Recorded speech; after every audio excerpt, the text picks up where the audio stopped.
Jamaicans has diabetes. 17% of Jamaicans have high cholesterol.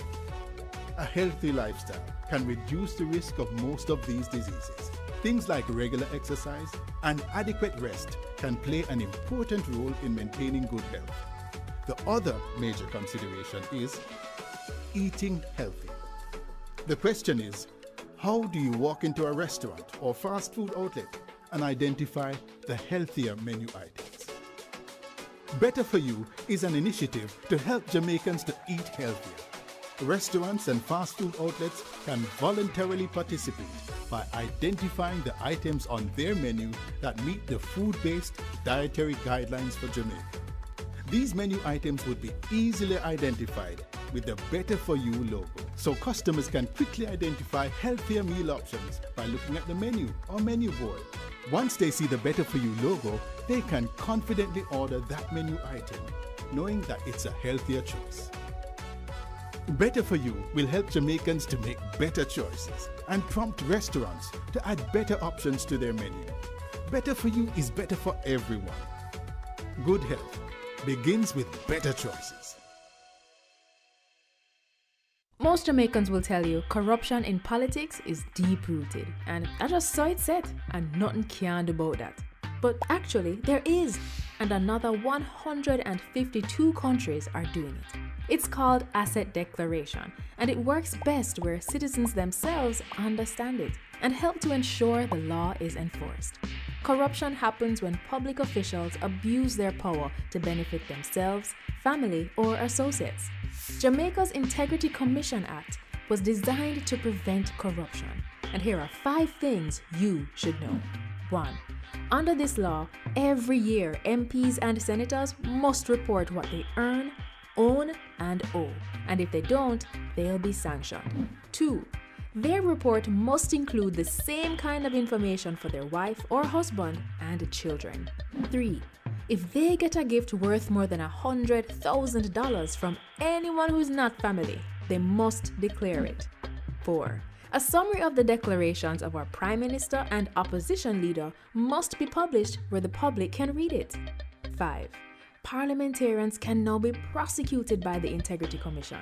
They can be fined up to $2 million or serve up to 2 years in prison if they don't file their declaration or if they give false information, and $500,000 for not filing on time or ignoring requests for information. Unfortunately, our parliamentarians made changes that prevent the public from knowing when they've broken the law or when they're being investigated. We really need to change that.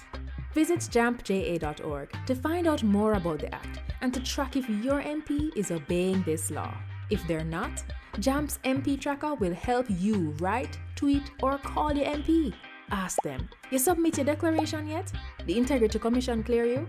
Let's help the Parliament stay honest. A message from the Jamaica Accountability Meter Portal, funded by the European Union and the Inter-American Development Bank in partnership with the Private Sector Organization of Jamaica. Cook it up and make we steam it. Fresh so me need it, tilapia a real fish. Cook it up and make we roast it. Farm fresh so me need it, tilapia a real fish. Grow smart at the best part. Food for thought so me have to eat smart. Easy catch, fully net. A tilapia so you don't know what's next. Cook it up and make we fry it. Fresh so me need it, tilapia a real fish. Bring home the best in freshwater fish. High content of vitamin B3, protein and potassium. Tilapia, simple, healthy, delicious. Na na na na na na. We want a piece for Jamaica. Yeah, yeah. We have to be our brother's keeper. Yeah, yeah. Jamaica live good, yeah. I make we enjoy life. Want we feel safe at night. Jamaica live good. I better you and I. No say we future bright. Jamaica live good. Yeah. Come together as one. I make the violence the one. Yeah. We want a piece for Jamaica. Yeah. Yo, what are you? Oh man, no, no, brother, no, man, You see you have a player, dirty game, no play. Like a bad game. No, I said, place you come from, brother, I want to live good, man. I want to live good, brethren. No shake hand, I can play like a bad, brethren. Really have to shake hand? Yeah, man, and no badness, brethren, just live good, man. That's it. Come together as one. make the violence done. BGLC, the regulatory body. We regulate, you play without worry. We regulate, you play. BGLC, fair play when you play.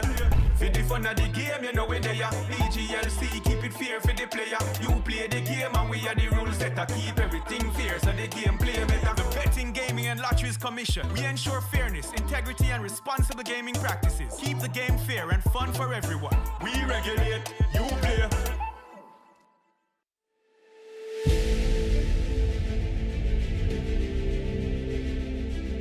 Are you an entrepreneur producing an excellent Jamaican product or service?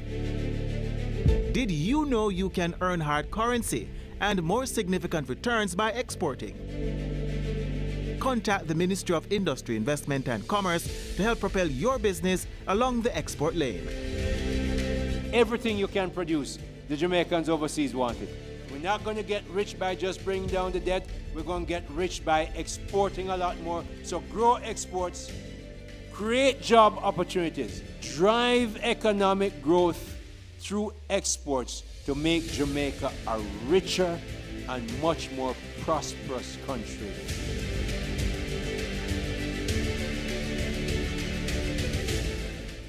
What is the role of a backbencher in government? I'm glad you asked. They're members of parliament who are not appointed to cabinet. So they sit in the back of the legislature and they apply pressure. They examine what government legislates, participate in parliament debates, raise issues and advocate and question chamber when things don't look straight. Backbenchers represent the constituents in parliament. Backbenchers oversee the interests of citizens, you and me. But how can they be agents of government accountability after them no hold a portfolio? And them and a minister? No. So then how can they facilitate government transparency? And the next thing, them and a front bencher. So how them affect me? You see, a lot of work is in committees. So these portfolio-free MPs with less dire responsibilities are more accessible to you and me. So they help with policy, but it helps if we engage them, you see. So they're not just in the back benches, but on the ground, in the trenches. Though in the back of parliament, we're at the front of their cause. So pause. Find your backbencher at jampja.org. Me, I go show them my way of justice. I'm abused. I need legal advice. I don't deserve this. The truth of the matter is, justice there for all of it. The Ministry of Justice has trained more than 5,600 persons in restorative justice practices. More than 200,000 victims have been supported by the victim services. Legal aid has reached thousands island-wide. Make we talk it out, not fight it out. Call 888 Justice today. Motorists, as Minister of Justice, I appeal to you. Obey the road code, pay your ticket on time, and only go to court if the ticket is being contested. Close to 80% of matters coming to the parish courts are for traffic breaches. Let's work together to make our roads safe and ease the burden on our courts. Jamaica, I can help you protect our citizens. Jamaica Eye will play a part in increasing your public safety. Jamaica Eye is part of an island-wide network of camera surveillance systems designed to increase the safety of you, our citizens. If you have a camera system outside your home or office facing a public space, log on to jamaicaeye.gov.jm today. Jamaica Eye, we're all connected. The Ministry of National Security, creating a safer and prosperous Jamaica.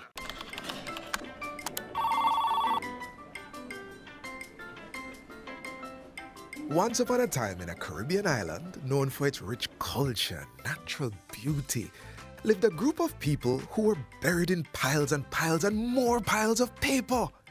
Papers spanning back to the start of time.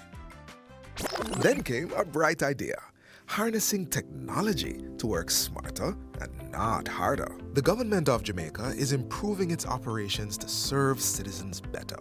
Many services are now available online, and there's more to come. The government of Jamaica, building a better public sector for all.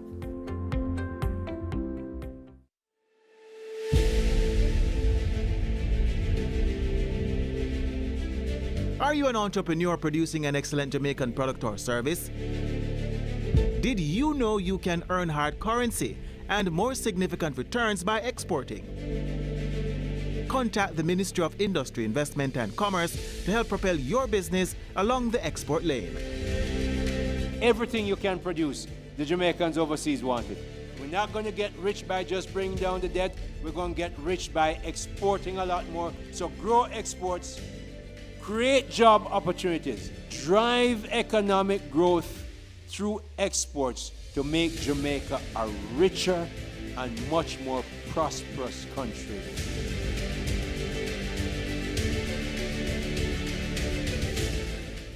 Dengue is ordinarily a mild disease. Persons may get a fever, headache, joint and muscle pains. The illness is often resolved through rest and adequate hydration along with paracetamol to treat the accompanying fever. However, on occasions the illness can progress to severe dengue, which can result in organ failure, bleeding and severe fluid depletion that can lead to shock and even death. Therefore, it is important for persons who are experiencing fever, vomiting, severe abdominal pain, bleeding under the skin, feeling very weak, or getting confused to seek immediate attention. Let us work together to protect ourselves against dengue. What if I told you that you own thousands of acres of land, more than 100 companies with over 100,000 employees and billions in the bank? Well, I have news for you. You do. Jamaica belongs to you, and you need export protection to safeguard those assets for your future, your children, and your children's children. And you already have it. A key protector is our Auditor General, whose role is outlined by the biggest, baddest law in all the land, the Constitution. The Auditor General's main job is to examine the financial reports of all public entities to ensure that they are accurate and that public funds are used appropriately and effectively to deliver public goods and services without waste.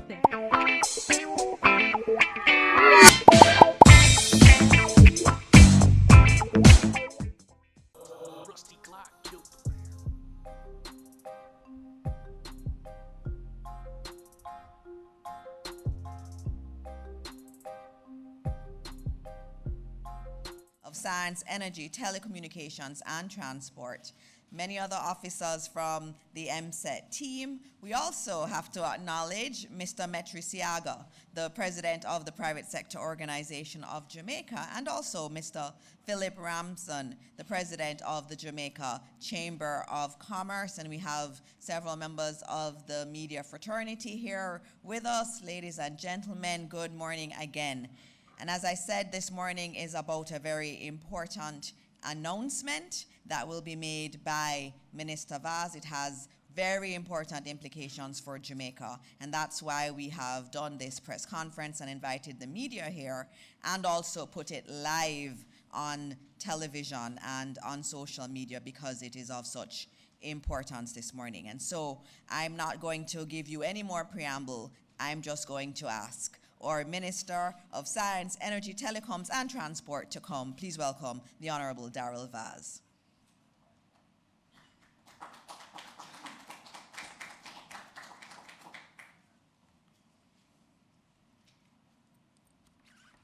Thank you very much. Good morning to Jamaica. Those are present, those on social media, those in the diaspora. You would realize that today is not postcab. So the fact that I'm here in the banquet hall and not at my ministry auditorium would signify the importance of what I'm about to say. So ladies and gentlemen, good morning again. I wish to advise the country that this morning in my capacity as Energy Minister, I wrote the Jamaica Public Service Company and gave formal notice of the government's intention upon expiration of the current all-island license not to renew under existing terms. My letter to the JPS was written pursuant to condition 27 of the license, which provides the government of Jamaica to acquire the licensed business at the expiration of the terms of the license. That expiration date is July 8th, 2027. Let me make it clear, It is not the intention of the government of Jamaica to take charge of the operations of the JPS. Prior to the expiry of the current license in 2027, we intend to renegotiate new licensing terms and conditions with potential investors which are favorable for the people of Jamaica. My statement to the media at this time is intended to provide clarity and transparency around the government's objectives, the process that is underway, and to reiterate our commitment to securing better outcomes for the Jamaican people. Our country will recall in 2001, the former People's National Party administration and government entered into an all-island licensing arrangement with the JPS. Subsequently, the same administration further entered into a binding agreement to amend provisions of the 20-year-old license. I think we can all agree that the people of Jamaica have not been served well by the existing electricity supply arrangements. The terms and conditions under the current license has yielded electricity prices which are amongst the highest in the region. The arrangements in relation to the license is deeply flawed and in need of significant reform. The current juncture represents a first opportunity presented to the current administration of Prime Minister Honis to secure terms which better serve the people of Jamaica. We take this duty seriously. The development where the government of Jamaica has essentially formally notified the JPS of its intention to, at the expiration of the current license, not pursue renewal under existing terms, has come in the context of developments in the wider electricity sector where there has been a significant global reduction in the cost of renewables. The government of Jamaica is determined that consumers of electricity in Jamaica should be placed in the best position to benefit from these developments. The current licensing arrangements with the JPS does not provide sufficient incentives to bring renewables into the grid at the scale, and it provides for generation via imported fossil fuels, which is not cost effective. It is over time to reform.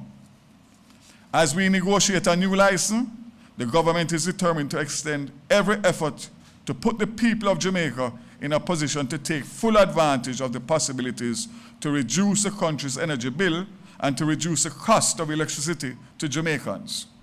Improving Jamaica's energy security and achieving decarbonization goals are among our key objectives. Some would ask, why now? The current JPS license is approaching the end of its life in 2027. As I said before, this is the first opportunity presented to the current administration to negotiate real changes which benefits our country and its people. The action I have taken today on behalf of the government of Jamaica in giving formal notice to the JPS of the government's intention to acquire the licensed business at the expiration of the term of the license is a step towards achieving change which our country now demands. An alternative would have been to attempt to renegotiate existing license on its current terms, which would risk maintaining the flawed status quo entered in by the former administration and put Jamaica at a distinct disadvantage. The government of Jamaica does not believe pursuing such a path is either appropriate or viable at this time. The steps taken by the government of Jamaica today is reflective of the success of the administration over the past 9 years in placing our economy on a stable footing and made the current climate conducive to investment. Indeed, we are in a position to, on behalf of the people of Jamaica, pursue significant reform to the energy sector in a bid to secure better and more affordable outcomes for the people of Jamaica. In essence, this is a fundamental shift, and without this shift, all that we are trying to do will not bear the fruits that we need in the time that we need them. The formal notice given to JPS will give the government the remaining 2 years of the existing JPS concession to implement holistic changes through the development of a long-term plan to create a modern and efficient electrical power system which is more dependable and creates a sustainable pathway towards lower electricity prices for Jamaica households and businesses alike. Even as we are determined to negotiate a more reasonable licensing arrangement, an agreement which serves our country well, the government of Jamaica is open to exploring expression of interest from all parties which may be desirous of acquiring new license, including the current licensee. However, the terms of any such new arrangement must be consistent with the government's primary objective of reducing the country's energy bill and securing more reasonable and affordable electricity costs for Jamaica. The current license holders are well aware of the government's intention to negotiate new terms which are consistent with the vision of the government for a reformed energy sector. The terms must the collective goals and aspirations of the people of Jamaica who have been burdened by high electricity costs for decades.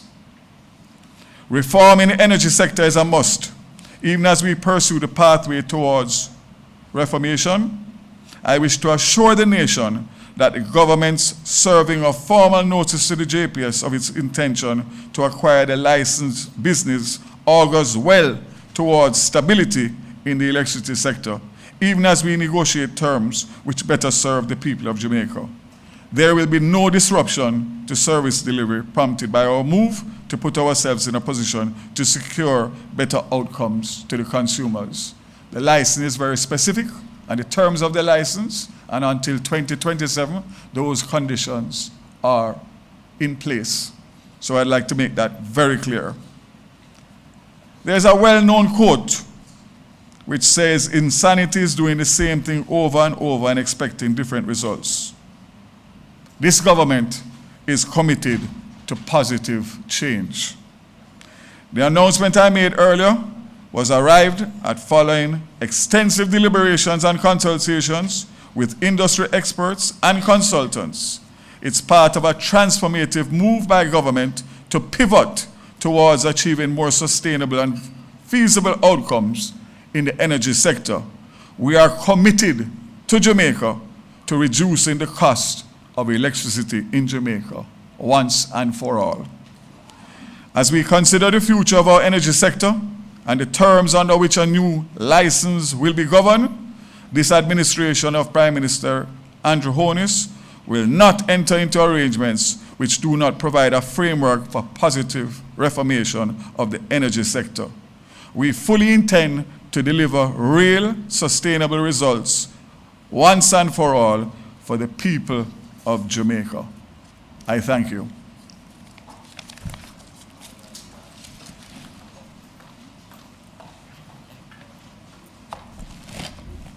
All right, I now invite our Minister of Finance and the Public Service, the Honorable Favour Williams, to bring some remarks to you after that very, very important presentation from Minister Vaz. Minister Williams.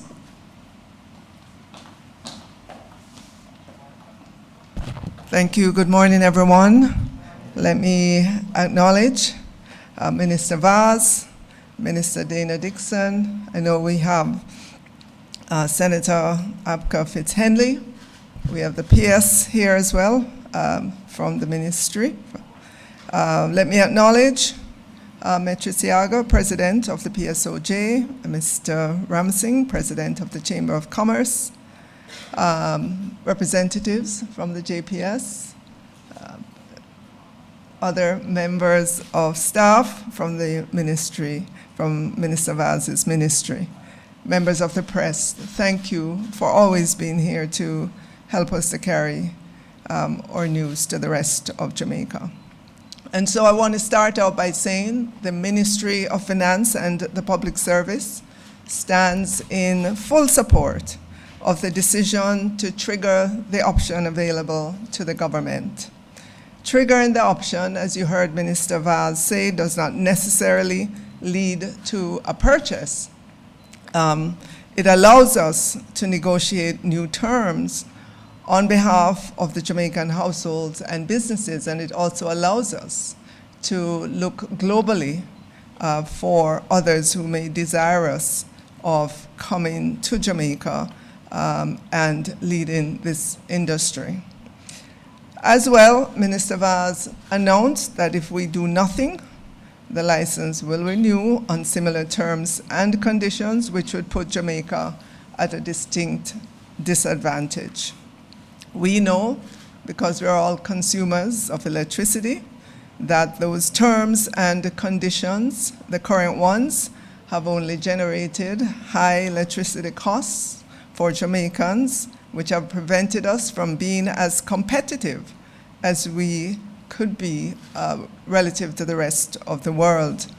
It is no secret that our manufacturing sector cannot expect to accelerate its growth unless it has significantly lower energy prices.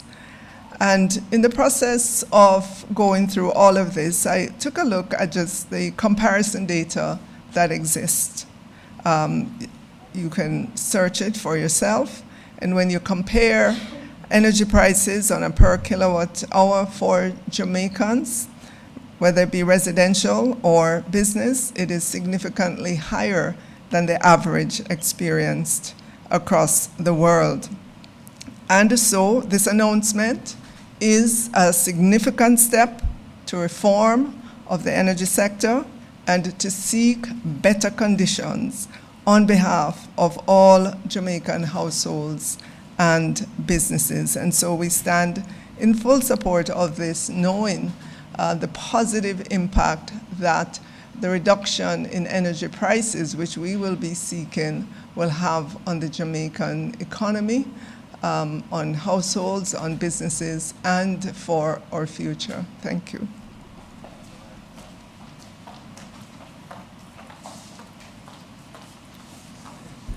We are moving along very quickly this morning, and so we will open up for questions. We have the wonderful Naomi there, who's going to take questions from the media. All right, good morning, Minister. We have our print and electronic journalists here. Let me start off quickly because it's a very important announcement this morning. Mahiri? Morning, everybody. Mahiri Stewart, Nationwide News here. I have a couple questions to ask. So the first question is, I took note of the fact that Minister Vaz mentioned renewables as a key part that will play a role in negotiations. Is it that the successor to JPS, whoever that may be, is it that that contract will include circumstances that will allow renewables to be easier incorporated into Jamaica in terms of energy provisions? Yes, and it could be at JPS or it could be a new player. The answer to that is absolutely. And the fact of the matter is that, as I said before, where we are now, no matter what we do or what we try to do with the current license and the conditions of the current license, we are hamstrung because you're not getting the full effect in terms of energy price, even with the introduction of renewables. We saw LNG, we see the solar, we see all of the things that are happening, and we still are not getting the reductions that we need. So yes, and I think that, as I said before, this particular move is what needed to happen to make sure that we put ourselves in a position not only for us now, but for generations to come to be able to have a proper energy policy that's delivering to the people. Okay, second question. I know you gave the reasons for why the contract won't be renewed, but I guess an elephant in the room would be last year with Hurricane Beryl. Did JPS's handling of Hurricane Beryl last year play any role in this decision? No. Obviously, Hurricane Beryl, we all know what took place with that. That's just a symptom.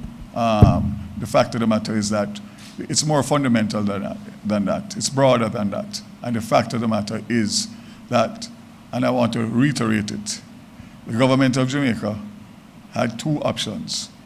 One is to try and negotiate an existing license with the existing operator, which means that the government would be at a distinct disadvantage from jump. So what I want to put Jamaica in a position is to be on a level playing field, that when we go into that negotiation with whoever we go into it with, we don't have our hands tied behind our back. We will be leading rather than following. And that's what governments do, or that's what good governments should do. Good morning, everyone. Jerome Williams from the Jamaica Observer. Quick question for you. Based on the negotiations that you'll be having with JPS, could you give us an exact time frame as to when we are expected to have a result from it? 2 years is not a long time. And you will recall that I was being pressured to respond for many months. July 8th, 1 week from today, is when the response is due. But to respond, you have to do due diligence, and you have to do a lot of background work, which we have been doing for the last 12 months. So I want to make it very clear that this decision is not a spur-of-the-moment decision. It's a well thought out, and you can see the Minister of Finance, the Ministry of Finance was involved to make sure that any decision that we make, that the government is in a joined-up position, looking at it holistically. So the straight answer to your question is no. And if you notice, I speak about the license. The license and not the licensee, because the licensee is only following the license that they got. And the bottom line is that that license, which was negotiated by the then government of Jamaica, has proven to be a flawed license. Flawed from the time it started to flawed 20 years later, because it's not delivering to the people of Jamaica what we need.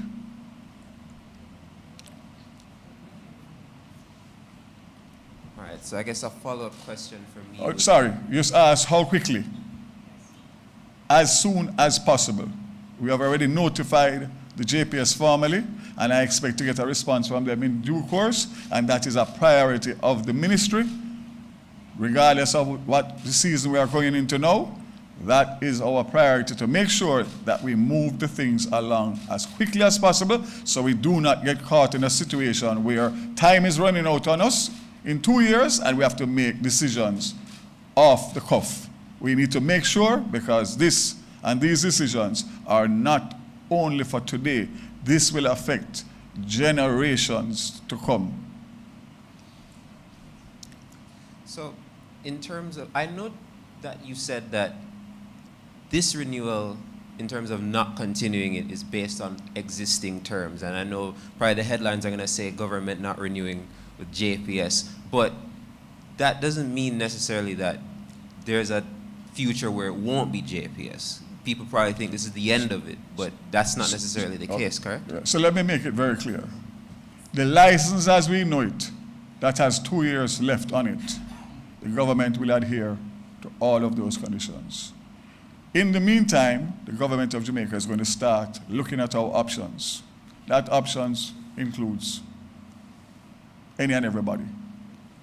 Whoever it is that we end up going to the table with for a final negotiation for a new license with new terms as of July 2027 will be terms that are favorable to the Jamaican country people and citizens and everybody, because we are getting the opportunity to draw a line in the sand, learn from our mistakes and don't repeat them, and negotiate on an even keel to get the best result.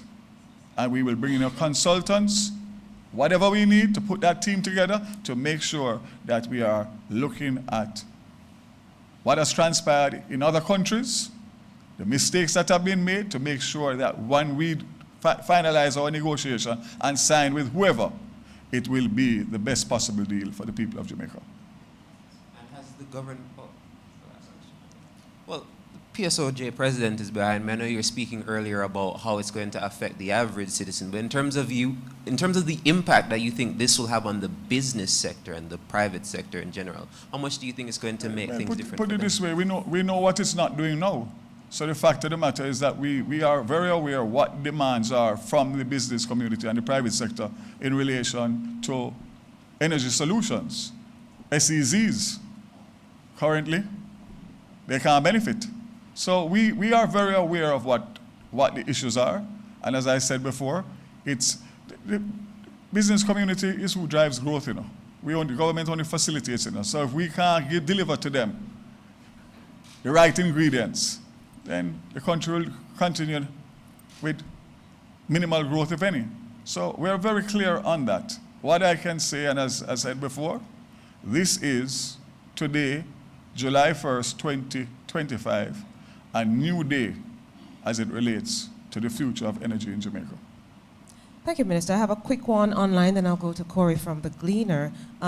Just a quick one. How will you manage then the risk of blackouts during the transition if JPS appears to not put much care into the running of the business prior to the end of the current contract in 2027? The same way I dealt with Beryl.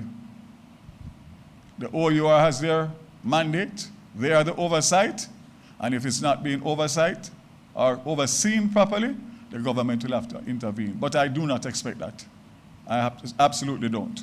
Not based on the conversation that I've had already and the fact that that does not suit anybody. So I'm not concerned about that. All right, thank you, Minister. Corey? Good morning. Corey Robinson, Gleaner Company. Just wanted to know, Minister, how many other options outside of the JPS are you foreseeing now, currently? And how long will it take for them to be up and running after these 2 years? So it will be premature to go any further from the discussion that I've just outlined to the people of Jamaica. It won't be prudent. The fact of the matter is that we have a license, we have a conditionality on the license which we have exercised, and I would prefer to start the discussions with the licensee before I have any further comments. I don't want to prejudice anybody. I just want to make sure that we do things the right and proper way, and therefore I'm going to be very, very hesitant in getting into any detailed discussion about the future until such time as a process takes place. It would be irresponsible as a minister and as a government, even although we know the sentiment of the average Jamaican out there. We're going to make sure and stay focused and stay on the high road. Thank you, Minister. Let me just ensure, are there any other questions from the journalists in the banquet hall? I think everybody is in awe. I don't think, I think you need to give them a day or two to pinch themselves, because this is a very, very, very, very, very huge statement, position by any government in any country. It's not an easy decision to make, but you have to make the decisions that will reap the best rewards for the country. That's why we are elected, and that's why we are standing here. So, as I said, I don't want to get into too much discussion. Let the process take place. What I will give my undertaking is to keep the country apprised on a regular basis in relation to how and where the discussions and negotiations are going. Thank you, Minister. Then we'll do a final follow-up from Corey.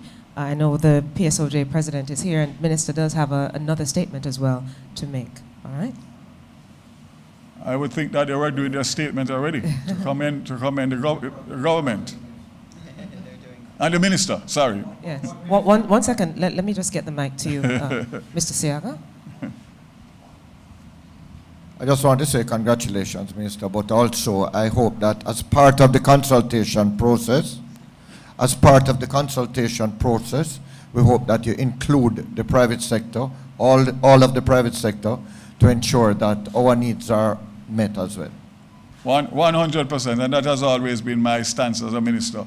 And the fact of the matter is that will go further to include even the opposition and keep them abreast and updated, because this is a very important national issue. So we can't treat it as partisan as we usually do. And in my usual style, I always have discussions with my counterparts, shadow spokespersons in whichever portfolios I have, because I believe that that's a right and proper way. In this case, I don't know how much they can help me based on the previous license, but I'll still include them in the consultation and discussions. Thank you, Minister. There are no further Thank you very much, and I say today, new day. God bless Jamaica.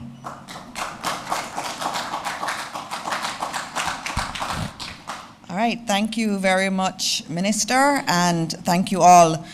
You've heard some very big news in terms of the energy sector, and again, this was not taken lightly. This decision was not taken lightly. There was a lot of collaboration and discussions and consultants that were queried in relation to this. You want to say something more? Okay, you want something more. You know, as you say that, I cannot leave the podium because I know exactly what's going to happen later on today when the politics starts. That this is an election ploy, etc., etc. Let me make it clear that these deadlines and dates were in the license from day one. These were the timelines. July 8th, 2025, for the government to communicate to the licensee, and for July 8, 2027, for the expiry of the existing license. So this was predicated on the original license starting back from 2001 and then 2007 and then 2015. So as I say with the school buses, leave the politics out of this JPS, Government of Jamaica matter, because at the end of the day, all Jamaica is going to benefit. This is not for one side or the other side. This is for the future of Jamaica, generations to come, our kids, grandkids, and great-grandkids. Please, I haven't been successful with the rural school bus, but maybe I'll be successful with this one. Leave the politics out of the election campaigning on these very sensitive matters. All right, thank you, Minister. I just needed to make a little bit of a statement in relation to the FID matter, and I know it was in the media, and there will be a release that will be sent out later today, but I just wanted to address the matter of the selection of the new head of the FID. And just to note again, there is nothing to hide in relation to that selection process. There was a process that was engaged with, and a candidate was selected. There were 2 rounds that were done. In the first round, a candidate was selected, but that candidate opted not to accept the position. The panel that had been doing the interviews, the panel decided that they had to go back out in order to get a new candidate because the candidate from the original round did not accept the offer. They wanted to also broaden the pool of individuals that could be selected. And as you know, when you do this, and this is done across Jamaica, you always, you want to get the best person you can.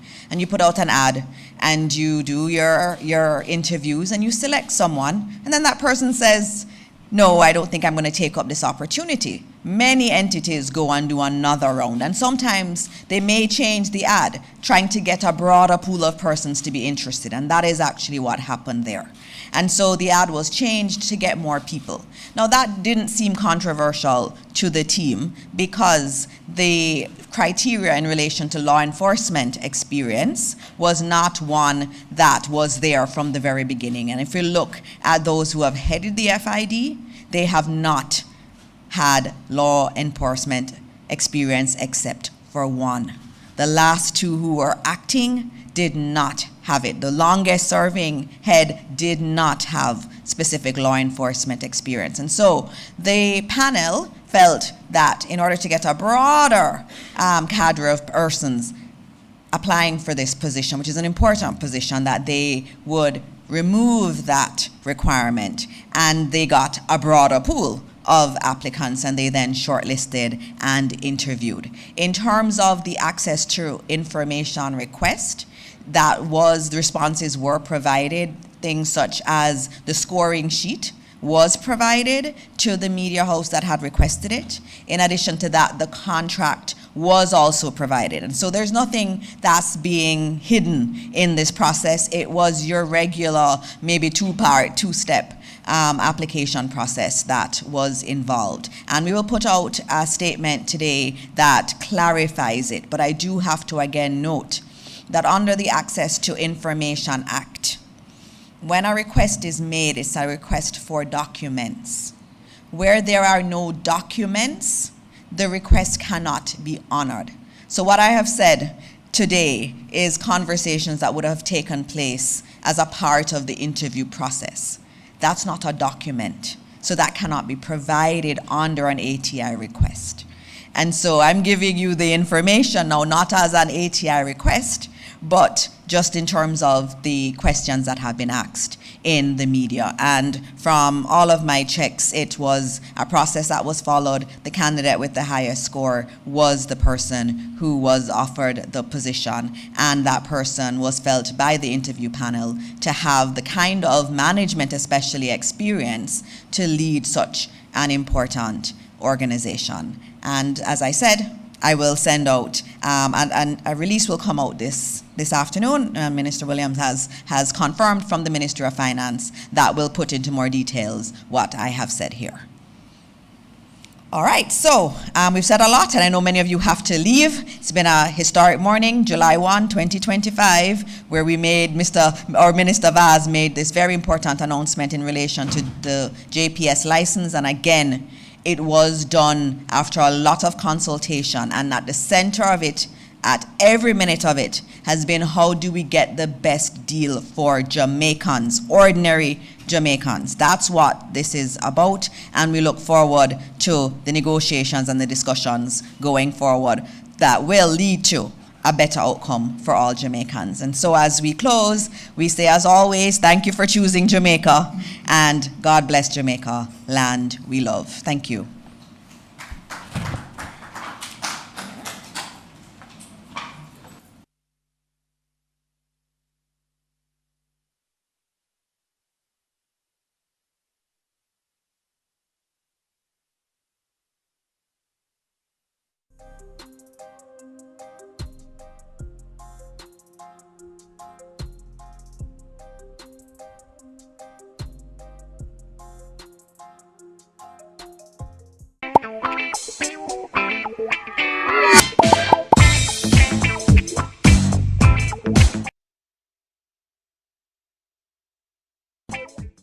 Written for all Jamaicans, the Ministry of Economic Growth and Job Creation is on a mission to transform lives. From increasing access to potable water, providing secure homes for the most vulnerable, and helping you own a piece of the rock, we're revitalizing communities